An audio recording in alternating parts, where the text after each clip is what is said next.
함께 보실 하나님의 말씀은 신약성경 요한복음 3장 5절입니다. 3장 5절 한 절 읽고 계속해서 교리의 문답 공부하겠습니다.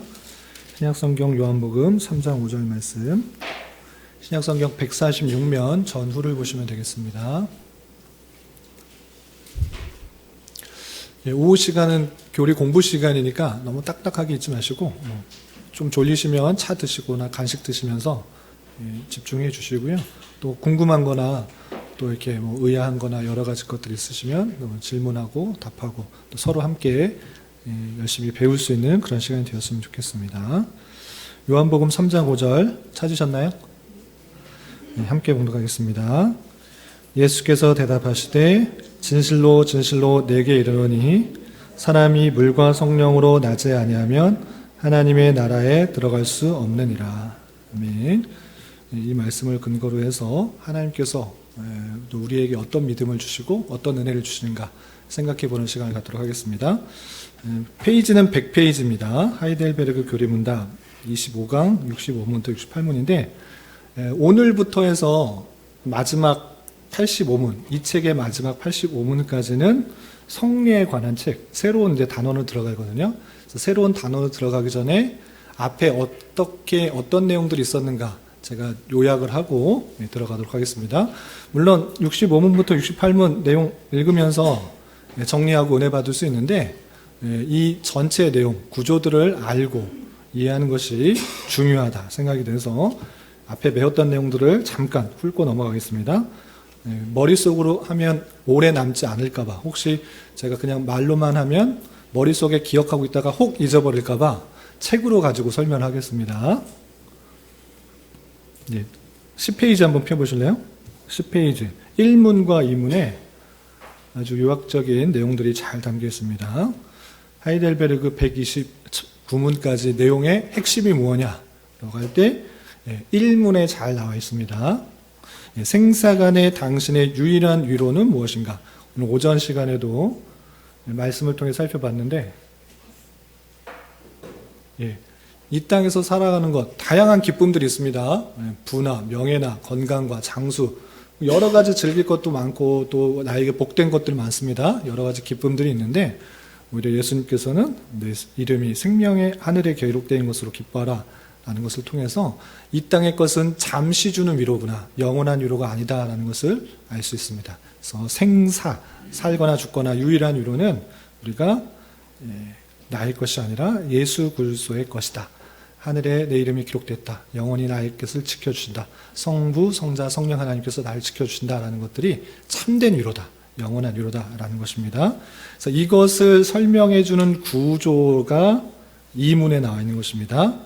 그래서 이것을 알게 하기 위해서는 내가 얼마나 죄와 비참한 가운데 있는지를 알아야 되고 12페이지 이문하는 것입니다. 그리고 둘째로는 죄와 비참해서 어떻게 구속받는지, 그리고 셋째로는 구속받은 사람으로서 어떻게 감사해야 되는지, 이것을 설명해 주는 것이 하이델베르그 교리문답입니다. 그래서 1문과 2문만 제대로 알아도 여러분들이 하이델베르그의 전체 내용을 거짐 다 아는 거예요. 그냥 요약해서 아는 것입니다. 이해되시죠? 그래서 3문부터 시작해서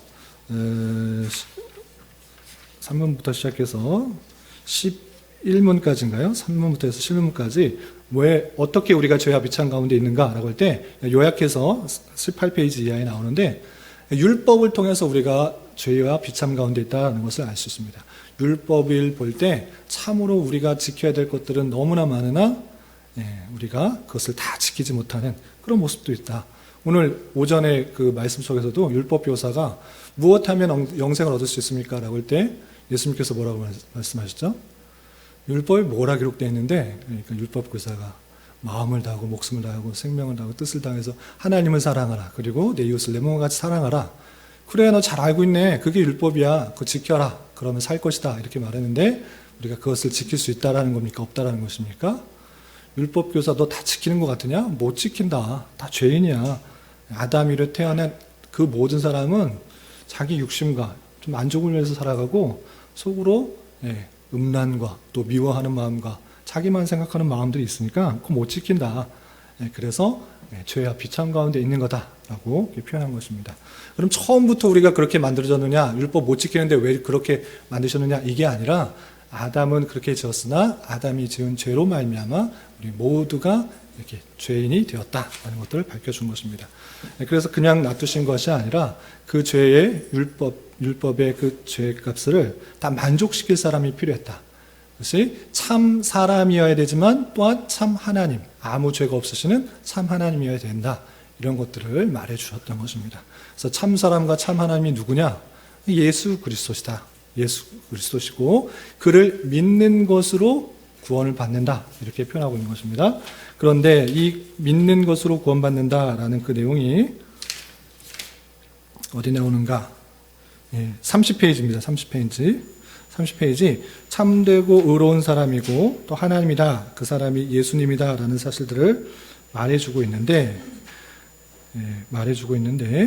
예수 그리스도를 그러면 믿는 것, 그냥 예수 그리스도께서 참 하나님이고 참 사람인데 그거를 믿는 것으로 구원받는 것인가? 믿는 사람, 모든 사람이 다 구원받는가?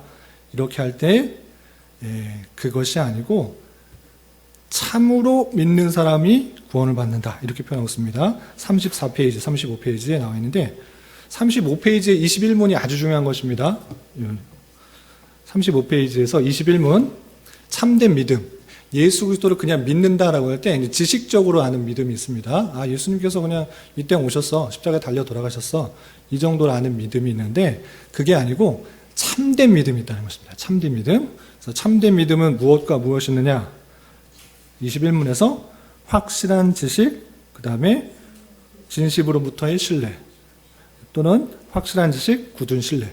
이 두 가지로 되어야지 구원에 이르는 참된 믿음이 있다. 그렇습니다. 다시 한번 예수 그리스도를 믿는 믿음으로 그냥 구원받는다.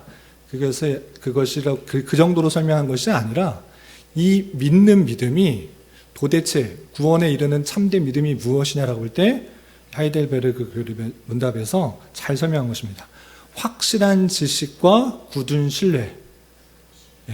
확실한 지식과 여기는 진심으로부터의 신뢰인데 굳은 신뢰라고 그냥 편하게 좋게 한 것입니다. 그럼 확실한 지식은 어디 있습니까? 도대체 무엇을 믿어야지 확실한 지식입니까? 라고 할 때 알려준 것이 사도신경인 것입니다. 사도신경에 우리가 믿어야 될 그 진리에 대한 확실한 지식이 잘 담겨 있다라고 해서 그 표현한 것이 26문부터 64문까지 사도신경 해설을 쭉 한 것입니다. 그래서 확실한 지식은 사도신경을 통해서 나오는데 사도신경은 성부 하나님과 성자 하나님과 성령 하나님에 대한 내용이다. 성자 하나님은 이런 내용이고 성자 하나님은 이런 내용이다. 그리고 성령 하나님은 이런 내용으로 믿어야 된다. 그리고 그 믿는 것의 유익이 이러한 것이다. 그리고 우리의 선행은 하나님 법칙에 참된 의의가 되지 않는다. 이런 것들을 소개해 준 것이 26문부터 64문인 것입니다. 그래서 확실한 지식은 사도신경 내용에 잘 포함되어 있고 이제 중요한 것입니다. 21문에서 참된 믿음은 확실한 지식과 무엇으로 되어 있다고 그랬죠? 굳은 신뢰. 굳은 신뢰가 무엇인지를 설명해 주는 것이 25강부터 마지막까지입니다. 그래서 65문부터 마지막 85문까지 굳은 신뢰가 무엇인지를 소개해 주는 것입니다. 아시겠죠? 그래서 그 전체의 내용은 성례에 대한 이야기예요. 성례를 하이델베르그 교리문답에서 우르시누스가 굳은 신뢰를 갖게 해주기 위한 방편으로 설명하고 있다. 이것을 구조를 잘 이해해야 됩니다. 다시 한번 참된 믿음은 확실한 지식과 굳은 신뢰가 있는데 확실한 지식은 사도신경 내용을 잘 알아야 되는 것으로 표현하고 있고 굳은 신뢰는 성례를 잘 이해하는 것으로 굳은 신뢰가 생긴다. 이렇게 큰 구조로 설명하고 있는 것입니다. 그래서 하이델베르그 교리문답을 보면 아주 논리정연하게 구조가 체계적으로 설명하고 있는 것을 볼 수 있습니다. 앞뒤 문맥 다 생략하지 않고 하나하나 읽으면 이게 무슨 뜻인가 잘 오해할 수 있는데 내용을 잘 살펴보면 아주 체계적으로 잘 정리되어서 소개하고 있는 것입니다. 그래서 사도신경은 확실한 지식에 대한 내용들을 설명하고 있고 굳은 신뢰는 성례의 내용들을 설명함으로 말미암아 우리가 신뢰가 굳어진다. 이것을 설명하는 것입니다. 큰 구조는 아시겠죠? 큰 구조. 그래서 21문의 아주 중요한 키포인트가 되는 질문이고 1문과 2문이 전체 주제 내용을 함축하는 그런 질문이다. 이렇게 생각하시면 되겠습니다. 이제 다시 100페이지로 돌아와서 글을 읽어가면서 설명하겠습니다. 지난주 배운 내용과 하나님의 심판을 통과할 의인은 철두철미하게 온전하고 하나님의 율법과 전적으로 똑같아야 하는데 이 생에서의 우리의 가장 선한 행위조차 전부는 불완전하며 죄로 얼룩져 있기 때문에 우리의 선행은 하나님 앞에 의나 의의 한 부분이라도 되지 못합니다. 하나님 기준에 봐서 우리는 그렇지 못하, 의의가 없다, 철저하게 의롭지 않다라는 것입니다. 그리고 우리의 선행이 아무것도 벌어들인 것 없음에도 하나님께서는 이 생에서와 장차 올 생에서 그것에 대하여 보상하실 것인데 그것은 공로가 아니라 은혜로 주어진다라는 것입니다. 우리의 열심, 우리의 수고, 이거 열심히 했으니까 주었으면 그냥 보상인데 그거 아니라고 했습니다. 열심히 했기 때문에 주어진 거 아니고 은혜, 철저한 하나님의 은혜입니다. 그것을 유산이라 이렇게 생각하면 더 좋겠다라고 말씀드린 적도 있고요. 이러한 가르침은 사람들로 하여금 조심성 없고 방종하게 만들지 않습니까? 라고 물을 때 그렇지 않다라고 했습니다. 왜냐하면 참된 믿음으로 그리스도에게 접붙인 사람은 자연적으로 감사의 열매를 맺는다. 참으로 접붙여진 사람은 감사의 열매를 맺지 않는다는 것을 불가능하다. 그래서 진심으로 회개하고 진심으로 주님께 붙었다고 하면 그 삶이 변하게 되고 감사의 열매를 맺게 된다. 이렇게 성경은 표현하고 있는 것입니다. 붙어있지 않기 때문에 열매가 안 맺어지는 것이지 붙어있다고 하면 성령의 열매가 맺혀지게 되어 있다. 이렇게 말씀하고 있는 것입니다. 그리고 이제 오늘 배운 내용 하겠습니다. 지금까지 우리는 하이델베르그 교리문답의 둘째 단락 중에서 사도신경 관한 내용을 배웠습니다. 사도신경은 왜 나왔는가라고 했을 때 21문에서 참된 믿음에 있어서 확신한 지식, 그것이 사도신경에 요약되어 있다 해서 쭉 설명한 것입니다. 이제 굳은 신뢰에 대해서 설명하기 위해서 성례에 관해서 설명하고 있습니다. 그래서 거룩한 성례에 관해서 65문부터 68문까지 오늘 배울 내용이고요. 그리고 세례에 대해서 69문부터 74문까지, 그리고 예수 그리스도의 성찬에 대해서 75문부터 마지막 85문까지 배울 것입니다. 이 책의 마지막입니다. 그리고 이제 다음 단락 86문부터 129문까지는 이렇게 구원 얻은 성도로서 어떻게 감사해야 되는가, 그것에 대해서 설명한 것입니다. 이 시간에는 거룩한 성례에 대해서 배우도록 하겠습니다. 자, 제 65문 제가 문을 읽을 테니까 여러분들이 답을 읽어주시기 바랍니다. 자, 제 65문, 당신은 믿음으로 말미암아 그리스도와 그의 복에 참여하고 있다고 고백합니다. 그렇다면 그 믿음은 어디서 오는 것입니까? 답. 거룩한 복음을 통하여 우리 마음에 믿음을 넣어주시며 거룩한 성례를 그 믿음을 여기 아주 중요한 질문입니다. 믿음으로 말미암아 그리스도와 그 복에 참여하고 있다. 앞에서 계속해서 강조하고 있다는데 우리가 예수 그리스도를 믿음으로 그렇게 그리스도 복에 참여한다 이렇게 고백하는데 믿음이 어디서 기원하는가라는 것입니다. 그래서 중요할 때 믿음이 어디서 오는가라고 할 때 답이 성령께서 복음을 통하여 우리 마음에 믿음을 넣어주시며 거룩한 성례를 통하여 사용하셔서 그 믿음을 강하게 하십니다. 그랬습니다. 그래서 두 가지가 있는데 첫 번째는 복음을 통하여서 믿음을 넣어주신다는 것입니다. 그래서 복음, 다른 말로 해서 말씀을 통해서 우리에게 믿음을 넣어주신다. 믿음을 불러일으켜 주신다. 말씀 없이는 믿음이 생긴다, 안 생긴다? 안 생긴다. 이거 중요합니다. 말씀을 통하여서 우리 마음에 믿음을 주시고 또 거룩한 성례를 통하여서 믿음을 강하게, 굳세하게 하신다라고 표현하고 있습니다. 그래서 여기서 나오고 있는데 정말 중요한 것은 우리가 참된 믿음, 구원에 이르게 되는 참된 믿음이 어디로부터 나오는가라고 할 때 말씀을 통해서 우리에게 믿음을 불러일으키시고 성례를 통해서 확고하게 한다. 그런데 이 것을 통해서 이 주체가 누구인가가 중요합니다. 주체가 내가 복음을 듣고 믿음을 만들어낸 것이 아니라 주체가 누구입니까? 성령께서. 그래서 성령께서 말씀을 통하여서 믿음을 넣어주신다. 이 표현이 아주 중요한 것입니다. 대부분의 사람은 그냥 내가 믿고로 결단했다. 내가 예수님의 말씀을 듣고 믿음으로 결단했다. 나에게 주체가 돌려질 것 같은데 그렇지 않다라는 것입니다. 대표적인 구절이 에베소서 2장 8절입니다. 바로 밑에 각주 있죠? 같이 한번 읽어보겠습니다. 시작. 너희는 그 은혜에 의하여 믿음으로 말미암아 구원을 받았으니 이것은 너희에게서 난 것이 아니요 하나님의 선물이라. 아주 중요한 표현입니다. 에베소서 모든 구절이 다 외워야 될 그런 말씀인데, 특별히 믿음으로 구원을 받는다. 그런데 그 믿음이 어디서부터 왔는가 아주 잘 나와 있습니다. 우리에게서 난 것이 아니요 하나님의 선물이다. 성령께서 믿음을 주셨다. 이것이 중요합니다. 여기서 이제 구별점, 그냥 뭐 그런가 보다라고 할 수 있는데, 대조적인 이야기를 할 때 이게 무슨 의미가 있는지 더 잘 알 수 있습니다. 사람에게 그냥 믿음이 생길 수 있습니다. 어떤 거? 내 나름대로 어떤 사람을 믿느냐, 또 안 믿느냐, 어떤 과학적 사실이 믿어지느냐, 안 믿어지느냐, 그런 사람에게 어떤 것들을 믿고 안 믿고 할 수 있는 결정이 있습니까? 없습니까? 나름대로 있습니다. 어떤 것을 판단하고 믿는 것입니다. 저 사람 내가 믿어야지. 저 사람 믿을 만해.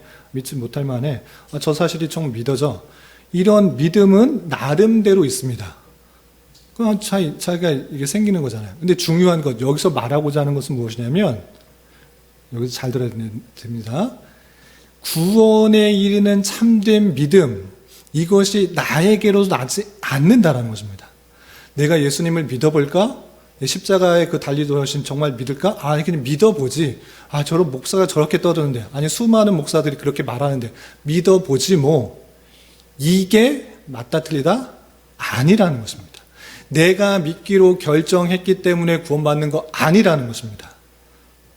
여기서 말하는 것, 성경에서 말하는 것은 네가 믿기로 결단했기 때문에 그냥 합리적으로 성경이 그럴듯하니까, 또 많은 사람들이 그러니까 나도 믿어볼까? 내가 믿어야겠다라고 해서 그 구원이, 그 믿음이 참된 믿음이다 아니다? 아니다. 그 믿음이, 참된 믿음은 너에게서 오는 건 절대 아니다. 절대 아니다라고 말하는 것입니다.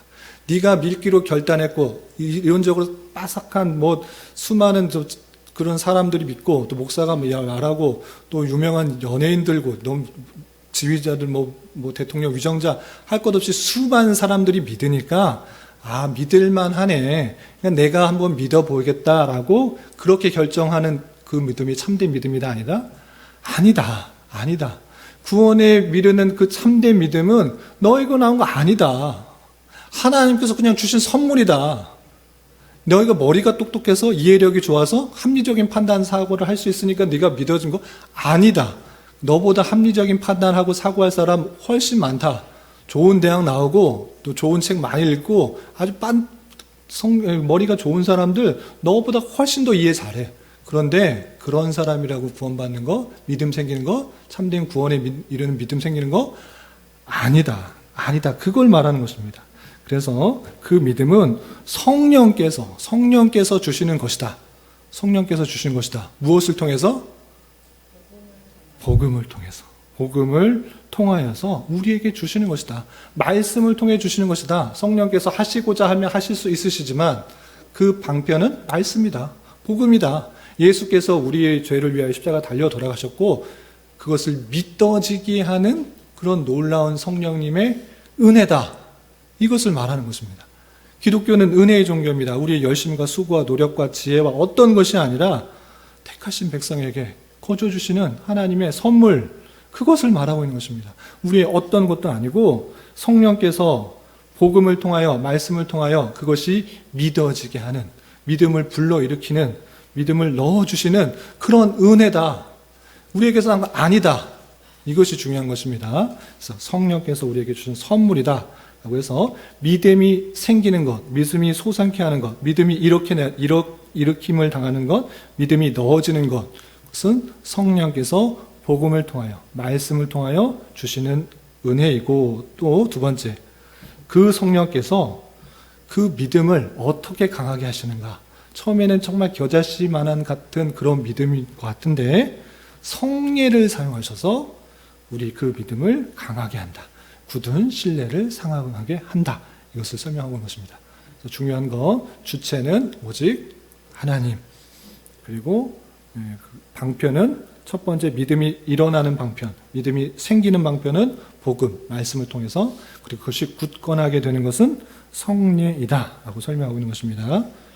아시겠죠? 그리고 101페이지 보시면 요한복음 3장 5절, 우리가 요절로 읽었던 그 말씀이 있는데, 예수께서 대답하시되 진실로 진실로 내게 이르노니 사람이 물과 성령으로 나지 아니하면 하나님의 나라에 들어갈 수 없다 라고 하면서 사람이 할 수 있는 것이 아니라 하나님께서 하시는 것이다. 물과 성령으로 세례를 통하여서 그 성령의 하나님의 그 주권 가운데 들어가게 될 수 있다라고 성령에 대해서 표현하고 있는 것을 볼 수 있습니다. 그리고 마태복음 28장 19절 20절에서는 세례 부분입니다. 세례를 통하여서 그 믿음이 굳건하게 된다라는 그런 표현인데 다음에 계속 나오기 때문에 이 부분은 넘어가도록 하겠습니다. 그렇기 때문에 좀 추가적으로 좀 말씀을 드리면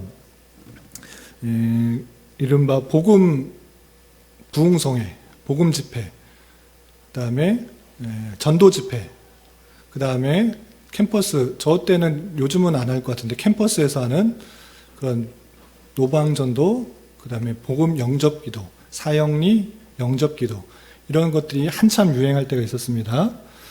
그런 가운데서 막 전부 다 싸잡아 막 반하고 이런 것이 아니라 거기서 나올 수 있는 한 가지 좀 아쉬운 점, 이게 뭐냐? 대단하게 분위기를 만들어 놓고 또는 그 분위기에서 거절하지 못하게 모든 사람이 다 일어나는데 혼자 있으면 안 되니까 다 일어나게 한 다음에 따라 하십시오라고 따라하면 영접기도 하면 구원 받았습니다 이렇게 말을 하는 것과 또 사형리를 딱 보내면서 사형리를 전해주면서 이제 당신이 이것을 기도하면 영접했습니다 구원 받습니다 이런 식으로 표현하는 거 좀 조심스러운 면이 있다. 왜? 그냥 분위기의 결단에 따라서 내가 결단함으로 구원을 받는 것처럼 그렇게 몰아가는 경우가 있기 때문에 상당히 조심스럽다. 구원에 이르는 참된 믿음은, 그런 고백하는 것은 나에게부터 나오는 것이 아니라 어떤 사람에게서 주장해서 그때 딱 주어져야만 하는 것이 아니라 하나님의 놀라운 선택하신 가운데 그때 하나님께서 주어주신 선물이다.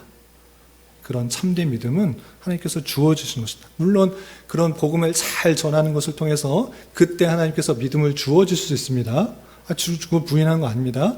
복음을 잘 전했으니까 하나님께서 그때 선물로 믿음이 탁 생기게 할 수 있습니다. 그러나 그렇지 않은 경우 남들이 다 일어나니까 혼자 앉아있으면 이거 좀 뻘쭘해. 그리고 복음 전하는데 사형리 전했는데 앞사람이 기도하자고 하는데 안 하면 좀 미안해. 그래서 그냥 했다고 해서 그 사람이 구원받은 것으로 사람을 생각하거나 판단하거나 이렇게 하면 좀 조심스럽다라는 것입니다. 참된 믿음, 참된 구원에 이르는 믿음이 아닐 수 있다라는 것입니다. 그래서 구원, 참된 구원에 이르게 하는 믿음은 성령께서 복음을 통해서 주시는 선물이다. 내 힘, 내 의력, 내 지혜, 내 판단력 전혀 아니고 우리에게 주시는 그냥 은혜다. 저와 여러분은 그런 큰 은혜를 받으신 것입니다. 그것이 믿어진다는 것이 큰 은혜다라는 것입니다. 그리고 또 한편으로는 여기서 한 가지 더 말씀드리면 믿음이 복음을 통하여 왔다라는 표현에 조금 더 신경을 썼으면 좋겠습니다. 우리의 믿음, 그러니까 이른바 이렇게 믿지 않은 사람들 중에 이런 표현들 많이 해요. 한 번씩 들어보셨을 거예요. 우리 사람들, 저와 여러분들 중에서도 그렇게 믿음이 생기기 전에는 그런 표현을, 그런 마음을 가진 적이 있을 수도 있어요. 어떤 거냐? 예수님께서 이런 많은 능력 행하셨는데, 보이지는 않더라도, 똑같이 비슷하게라도 나타나면 내가 믿을 것 같은데. 지금 병자 이렇게 많이 고치셨는데, 왜 오늘날에는 기도하는데 안 고쳐주셔? 신비한 능력 한 번만 보이시면, 그거 믿겠는데, 믿지 않은 사람한테 예수님이 뿅 하고 나타나가지고, 믿을래, 안 믿을래? 나 못 보냐? 보고 믿어라. 이렇게만 한번 나타나시면, 또는 예수님 제 아픈 어떤 것을 또는 어떤 그 기도를 응답해 주세요. 그 기도가 아마 딱 정말 사람이 의사가 뭐 할 수 없는 일이었는데 딱 됐으면 신비한 기적이 한번 일어나면 믿음이 생길 것 같은데 왜 그렇게 안 해주시는가. 그런 것 있으시잖아요. 없어요. 맞아요. 그거 아주 중요했습니다. 예, 한번 보여주면 믿을 것 같지만 그래서 생기는 게 아니다. 그래서 생기는 게 아니다. 왜 지금은 들어주고 왜 지금은 또 안 들어줘요? 아니네. 그때 어쩌 우연히 됐네. 기도해서 된 게 아니고 예수님이 똑 튀어나와서 그렇게 한 게 아니고 안 믿는다. 사람이 믿어지는 것은 하나님께서 말씀을 통해서 이해케 하시는 선물이지 기적이나 환상이나 이적이 봤다고 믿음이 생기는 게 아니다라는 것을 알려준 것입니다. 그래서 이것도 물론 그런 것으로 생길 수도 있지만 그런 사람들의 대부분 환상과 기적과 이사 등 이런 것들을 경험한 사람들은 대부분 말씀으로 가기보다는 환상에 계속 이적들에 빠지기 쉬워요. 그래서 오히려 더 위험하게 됩니다. 그래서 하나님께서는 어떤 방편을 사용하시는가? 말씀을 통해서 깨닫고 이해하고 선물이 주어지는 방편으로 하나님께서 믿음을 주신다. 이것들을 잊지 말아야 되겠습니다. 그리고 여기는 안 나와 있는데 고린도서 1장 21절 한 절 찾아볼까요? 고린도전서 1장 21절 하나님께서 지금이라도 뿅 나타나셔서 무리로 걸으시거나 뭐 이렇게 기적 같은 거 한두 개 해주시면 많은 사람들이 믿으실 것 같은데 믿게 하실 것 같은데 하나님께서는 어떤 방법을 쓰셨는가 아주 중요합니다. 펜 있으신 분은 밑줄 쳐주셔도 좋고요. 찾으셨나요? 같이 한번 읽어보겠습니다. 시작. 하나님의 지혜에 있어서는 이 세상이 자기 지혜로 하나님을 알지 못하므로 하나님께서 전도에 미련한 것으로 믿는 자들을 구원하시기를 기뻐하셨도다. 아멘. 어떤 방법으로? 전도에 미련한 것으로. 사람이 자기 지혜로 알지 못해서 구원하시기로 했는데 어떻게 했느냐? 이적과 기사와 뭐 특별한 환상의 방법으로 또는 잡는데 누구야 불러서 너는 믿어야 된다. 내가 너를 택했다. 이런 방편이 아니라 전도에 미련한 것으로 믿는 자들을 구원하시기로 기뻐하셨다. 그게 하나님의 기뻐하신 뜻이다. 이렇게 표현하거든요. 네. 네. 이렇게 보았다, 들었다, 말씀하셨다 이렇게 표현하는데 상당히 조심스럽습니다. 상당히 조심스럽고 우리의 입장은 교단마다 성경의 관점이 다릅니다. 어떤 부분만을 강조할 때 그렇게 표현하기로 하는데 우리는 성경 전체의 내용을 함께 보자는 그런 의미이기 때문에 전체에서 이런 표현도 분명히 있는데 이때는 기뻐하시고 이때는 환상 보게 하셨는가? 히브리서 1장 1장 1절과 2절을 표현했을 때 이제는 그런 것들이 그쳤고 예수 그리스도를 통해서 다 보여주셨다. 이렇게 표현했기 때문에 우리는 이제 더 이상 그런 것을 그것을 중요성이 생각하지 않는다. 하나님이 하실 수도 있으나 이미 다 말씀하셨는데 왜 그런 것들을 이렇게 미혹될 수 있느냐? 그렇지 않은 것입니다. 하나님께서 그 믿는 자를 구원하시기 위한 선하신 뜻, 기뻐하신 뜻은 전도에 미련한 것, 복음을 전하는 것, 하나님의 말씀이 전해지고 그 도를 깨달음으로 그 백성들이 돌아오는 것, 그게 하나님의 뜻인 것입니다. 하나님께서 능력이 없으셔서 기적과 의사를 안 하시는 것이 아니라 이제 하나님께서는 모든 말씀을 주셨기 때문에 전도에 미련한 것으로 그 택하신 백성들을 부르시고 구원하시기를 기뻐하셨다. 그것이 하나님의 기뻐하신 선하신 뜻이다. 이렇게 복음을 통하여 전도함을 통하여 미련해 보이는 그 방편을 통하여서 하나님께서는 믿음을 주시고 그 믿는 자를 구원하신다 하는 것입니다. 그렇다면 성례를 통해서 어떻게 강하게 하시는가? 그것이 66문부터 나오고 있습니다. 제가 66문 읽을 테니까 답변을 읽어주시기 바랍니다. 제 66문, 성례란 무엇입니까? 답, 성례란 우리 눈으로 볼 수 있는 거룩한 표시며 날임입니다. 하나님께서 그것을 세우셔서 그것을 집행하는 우리들로 하여금 복음에 약속한 것을 보다 명확하고 이해하게 하실 뿐만 아니라 친히 자신이 약속을 보증한 것입니다. 하나님의 약속하신 복음은 이것입니다. 즉 은혜로 말미암아 그리스도께서 단번에 십자가에서 영원한 속죄를 드림으로써 우리의 죄를 용서하시고 영생을 주시는 것입니다. 예. 믿음만 생기면 다 하신가? 그렇지 않고 하나님께서는 그 믿음을 굳건하게 하시는 방편도 우리에게 친히 허락해 주셨다는 것입니다. 그게 성례다. 그게 성례다. 그래서 성례를 다시 말하면 우리 눈으로 볼 수 있는 거룩한 표시, 날인, 도장 딱 찍히면 아 정말 그렇구나, 확실하구나, 이것을 깨닫게 하기 위해서 주신 표현이다. 이것이 성례다라는 것입니다. 그래서 하나님께서 그것을 직접 세우신 것입니다. 그리고 집행하는 우리들로 하여금 복음에 약속한 것을 명확하게 이해할 수 있게 하셨을 뿐만 아니라 약속을 보증하기 위해서 성례라는 하나님께서 직접 세워주신 그 방편을 주셨다라는 것입니다. 그럼 그게 뭔데, 무엇을 약속하신 것인데 라고 할 때 잘 아시다시피 그리스도께서 십자가에서 단번에 돌아가심으로 영원한 속죄를 하셨고 그로 말미암아 우리가 죄의 용서함을 받아 영생을 얻었다라는 그 내용들을 주신 것이고 그것이 성례를 통해서 더욱더 굳건해진다라는 것입니다. 믿음은 생겼지만 그것이 확실하게 하기 위한 방편도 하나님께서 덧붙여 주셨다는 것입니다. 그래서 복음은 무엇이냐? 뭐가 기쁜 소식이냐? 모두가 무엇 때문에 기뻐해야 되고 즐거워야 되는가라고 할 때 우리는 죄로 말미암아 죽어야 되는, 아니 하나님과의 관계가 끊어진 영적 죽음 가운데 있지만 그 관계에 끊어진 죄 사망을 다시 이어주시기 위해서 십자가의 대속의 은혜, 죄를 대신 짐으로 말미암아 그 관계가 이어졌고 주님과의 영원한 삶을 살아갈 수 있는 그런 관계가 되었다라는 그 기쁜 소식, 이제 천국에서의 삶이 보장되었다, 하늘에 내 이름이 기록되어 있다, 그 은혜를 받았다라는 그 소식들을 계속 알게 해주시기 위해, 그것이 흔들리지 않고 굳건하게 해주시기 위해서 하나님께서 그 방편을 주셨다, 하나님께서 세워주셨다라는 것입니다. 이해되시죠? 그런 내용들의 성경 구절이 쭉 있는데 그냥 넘어가도록 하겠습니다. 102페이지 67문 67문 제가 문을 읽을 테니까 여러분들이 답변을 읽어주시기 바랍니다.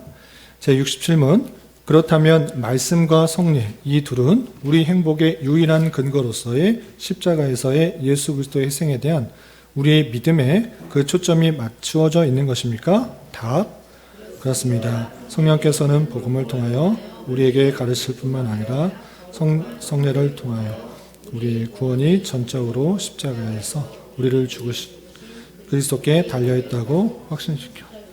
성례의 정의를 말했는데 성례의 정의에서 그치지 않고 더욱더 나아가서 그 성례를 통하여서 또한 말씀을 통해서 우리의 믿음이 더욱더 굳건해지고 또 확실해지는가라고 물을 때 그렇습니다. 첫 번째 말씀을 통하여 복음을 통하여 우리에게 그 전체적인 내용들을 가르치시고 이해하게 하실 뿐만 아니라 성례의 방법을 통해서 그 믿음이 더욱더 확신될 수 있도록 또 확신되는데 그 믿음은 무엇인가? 우리의 구원이 전적으로 십자가에서 우리를 위해 죽으신 그리스도께 달려있다라고 확신시켜주는 것이 성례이다 라고 표현하고 있는 것입니다.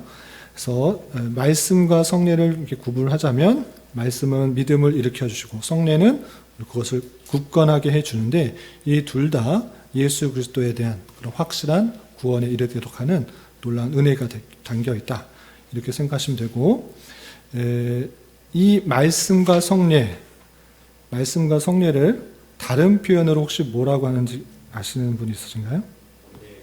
예, 너무 잘하셔서 은혜의 수단, 말씀과 성례를 은혜의 수단이라고 합니다. 은혜의 수단. 하나님께서 우리를 어떻게 은혜를 주시는가라고 할 때 말씀과 성례라고 말합니다. 칼빈은 더 붙여서 기도를 포함하기도 하는데 일단 전체적인 공통적인 의미는 말씀과 성례만으로 우리가 은혜 받는 수단이다 이렇게 표현하는 것입니다. 그러야 할 때 우리가 참으로 무엇을 가지고 은혜를 누리려고 하는가를 잘 살펴봐야 됩니다. 흔히들 그냥 찬송 좋은 거, 뭐 은혜로운 찬송이다 해서 은혜로운 찬송 그러면 은혜 받고 참 마음 좋다 이라고 하는데, 그런데 정말 그게 정말 은혜인가 아니면 그냥 기분과 감정이 좋은가를 구별할 줄 알아야 됩니다. 그 내용, 전체 내용 무슨 뜻인지 잘 모르고 그냥 멜로디가 되게 이른바 감정적으로 눈물이 나게 하고 하는데, 실제 그 가사의 내용은 성경적일 수도 있지만 그렇지 않은 경우도 종종 있는 것입니다. 제가 지난번 10년 특강 때 복음성과 위험성에 대해서 잠깐 말씀드렸는데도 그렇게 오류가 있는 것들이 많았습니다. 그렇기 때문에 정말 말씀의 은혜를 받은 것인지 아니면 감정의 위로를 받은 것인지 살펴봐야 되는 것입니다. 그럴 때 우리가 참으로 은혜의 수단이라고 할 수 있는 것은 이 말씀과 성령, 하나님의 말씀을 통해 은혜를 받고 또 성령을 통해 은혜를 받아야 되는데, 궁극적으로 그 은혜의 내용이 무엇인가라고 할 때는 예수님께서 어떤 분이신가, 어떻게 우리를 위해서 희생당하셨는가, 십자가에 달려 돌아가심으로 말미암아 우리가 구원받았다라는 그 내용들, 그 자체가 큰 은혜다라는 것을 잊지 말아야 될 것입니다. 이해되셨죠? 그래서 말씀과 성령과 또 은혜의 수단에 대해서 살펴봤고, 마지막 103페이지 68문 요거 하고 마치겠습니다. 자, 68문 읽을 테니까 여러분 답변을 읽어주시기 바랍니다. 자, 68문 신약 성경을 통해서 볼 때 그리스도께서는 몇 가지 성례를 제정하셨습니까? 답, 2가지입니다. 즉 세례와 성판. 왜 2가지로 이렇게 지적을 하느냐, 정하느냐 라고 할 때, 이때 당시 특별히 중세 시대를 지날 때 은혜가 된다고 하면서 나름대로 전통을 만들어 놓으며 성례를 계속해서 덧붙였던 것입니다. 그래서 103페이지 중간 정도 보시면 카톨릭의 7성례가 있습니다. 카톨릭은 2가지 성례를 말하는 것이 아니라 7가지 성례를 이렇게 말하는데, 견진례, 고해성사, 종부성사, 신품성사, 결혼, 이것 더하기 세례와 성만찬을 더해서 7가지 성례를 행해야 하지만 구원에 이르는 그런 좋은 수단이 된다, 이렇게 말하는 것입니다. 그런데 이것은 그냥 거룩한 성례, 주님께서 정해주신 성례가 아니라 사람이 만들어내온 그런 하나의 행위이기 때문에 이 행위를 통해서 구원을 받는, 또 구원의 방편이 되는 것처럼 생각해서는 안 된다. 주님께서 알려주신 것은 세례와 성찬인데, 그 관련 구절이 마태복음 28장 19절 20절 잘 아시다시피, 그러므로 너희는 가서 모든 민족을 제자로 삼아 아버지와 아들과 성령의 이름으로 세례를 베풀고 내가 너희에게 분부한 모든 것을 가르쳐 지키게 하라. 볼지어다 내가 세상 끝날까지 너희와 항상 함께 있으리라 하시니라 하였습니다. 주님께서 분명히 명령하신 것입니다. 아버지와 아들, 성령, 삼위일체 이 하나님 이 이름으로 세례를 베풀어라. 세례를 베풀어라. 제자를 삼아서 세례를 베풀어라. 회개된 그 모습들, 완전히 새롭게 태어난 모습들, 죄로 죽었고 다시 의로 살아나는 그 의식을 베풀라, 이렇게 말씀하셨기 때문에 우리는 세례를 이 말씀에 근거해서 행하는 것이고, 또 고린도전서 11장 23절부터 26절 내가 너희에게 전한 것은 주께 받은 것이니 곧 주 예수께서 잡히시던 밤에 떡을 가지사 축사하고 떼어 이르시되 이것은 너희를 위하는 내 몸이니 이것을 행하여 나를 기념하라 하시고, 식후에 또한 그와 같이 잔을 가지고 이르시되 이 잔은 내 피로 세운 새 언약이니 이것을 행하여 마실 때마다 나를 기념하라 하셨으니 너희가 이 떡을 먹으며 이 잔을 마실 때마다 주의 죽으심을 그가 오실 때까지 전하는 것이니라, 이렇게 분명히 말씀하셨던 것입니다. 예수님께서 잡히실 전날 밤 제자들과 함께 떡을 나누시면서 이 말씀을 하셨고, 이것을 내가 올 때까지 계속 행하여서 마실 때마다 나를 기념하라. 내 십자가에 내가 십자가를 지심으로 살이 찢기고 피를 흘림으로 대신 죽었다. 그러므로 너희가 다시 산다. 이것을 먹고 마실 때마다 기념하고 그것을 영적인 교제 가운데 나아가도록 분명히 명하셨기 때문에 이 성찬, 성만찬을 행하는 것입니다. 그래서 주님께서 행하라고 하신 예식을 성례는 세례와 성찬 이 두 가지밖에 없다라고 이해하시면 되겠습니다. 그래서 이 세례와 성찬에 대한 내용이 이 다음 마지막 85문까지 설명된 것이니까 오늘은 우리의 확고한 믿음을 위해서 주신 것이 성례다. 그리고 성례는 두 가지가 있다. 이 정도로 정리하시면 되겠습니다. 그리고 핵심적으로 말씀드리고 싶은 것은 우리 믿음은 우리에게서 나는 것이 아니라 하나님께서 주신 선물이다. 구원에 이르는 참된 믿음. 내 나름대로 그냥 예수를 믿어본다 결심할 수 있습니다. 내가 예수 믿을래. 이렇게 나름대로 결심할 수 있습니다. 그 믿음이 진짜 믿음인가? 자기 사신, 그냥 자기의 판단, 그렇게 나오는 믿음이라면 언제든지 변할 수도 있고, 언제든지 바뀔 수도 있다. 그러나 참된 구원의 믿음, 정말 내가 죽어야 되는데 내 대신 예수님께서 돌아가셨다. 아무 이유 없고 아무 공로 없다. 나는 주님의 은혜로 다시 살았다. 그런 믿음, 그리고 그분께서 나를 구원의 끝까지 이르시게 하시고 다양한 형편과 환경 속에서 나를 훈련시키고 연단시키셔서 성령의 열매를 맺게 하실 것이다라는 그런 굳은 믿음을 갖고 있는 것은 주님께서 주시는 참된 믿음이고, 그것을 더욱더 굳건하게 하기 위해서 성례라는 방편을 우리에게 주셨으니 우리는 세례와 성찬을 더욱더 자주 시행함으로 우리의 믿음이 더욱더 굳건하게 될 것입니다. 나중에 계속해서 세례와 성찬에 대해서 얘기하겠지만, 그런 의미에서 종교개혁자들은 성찬을 자주 시행하면 좋다. 자주 시행하면 좋다라고 권면을 많이 했고, 우리 교회에서는 자주 남들 교회에서는 자주 한다고 할 수 있지만, 한 달에 한 번 정도 하는 것으로 이렇게 정해서 시행하고 있는 것입니다. 정리되셨죠? 예. 혹시 질문 있으시면?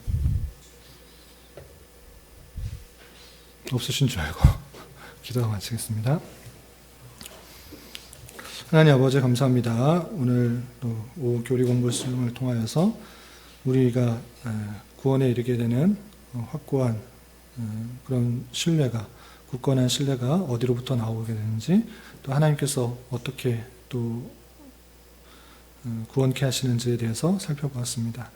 우리는 아무 공로 없지만, 또 아무 힘과 능력이 없지만 하나님께서 우리에게 예수를 그리스도로 믿는 믿음을 허락하여 주셔서, 또 선물로 주셔서 정말로 참으로 믿어지게 하여 주시고, 또 그분을 나의 구세주로, 중보자로 고백하게 된 것을 잊지 않게 하여 주시고, 하나님께 늘 감사 찬송하는 자의 삶을 살아가게 하여 주시고, 또 주님께서 이 믿음이 변치 않도록 성례를 통하여서 확고히 하실진데, 그 방편을 우리가 잘 수단으로 삼아서 또 하나님에 대한 믿음이 변치 않게 하여 주시고, 세상에 여러 가지 어려움과 혼란과 역경이 있을지라도 주님께서 택하신 백성들을 구원에 이르기까지 끝까지 지켜보아하시는 놀라운 하나님의 인도하심들을 경험하며 우리가 잘 이겨내며 연단되어 가며 살아갈 수 있도록 인도하여 주시고, 또 여러 가지 해야 될 분주한 일들 가운데